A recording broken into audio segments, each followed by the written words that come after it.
পিছন দিকে ঘোরার অর্থ হলো সে 180 ডিগ্রি ঘুরেছে, অর্থাৎ সে এখন এই পজিশনে ছিল ঠিক 180 ডিগ্রি।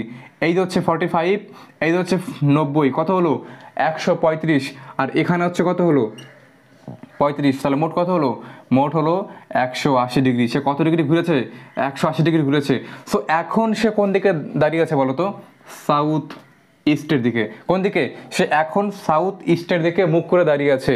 নেক্সট, তারপর দেখো, তারপর 90 ডিগ্রি অ্যান্টি ক্লকওয়াইজ, 90 ডিগ্রি সে অ্যান্টি ক্লকওয়াইজ। দেখো ক্লকওয়াইজ অর্থাৎ ঘড়ি কাটার দিকে, অ্যান্টি অর্থাৎ ঘড়ি কাটার বিপরীত দিকে। সো সে কত ডিগ্রি ঘুরেছে, 90 ডিগ্রি অ্যান্টি ক্লকওয়াইজ, অর্থাৎ এইখান থেকে সে, এই হচ্ছে তোমার 45, এই হচ্ছে 45, বর্তমানে সে এই পজিশনে আছে। কোন পজিশনে, এই পজিশনে। এটাকে বলছি আমরা নর্থ ইস্ট। কি বলছি, নর্থ ইস্ট। যদি এটা তোমাদের বুঝতে অসুবিধা হয় তোমরা থিওরি ক্লাসটা দেখতে পারো।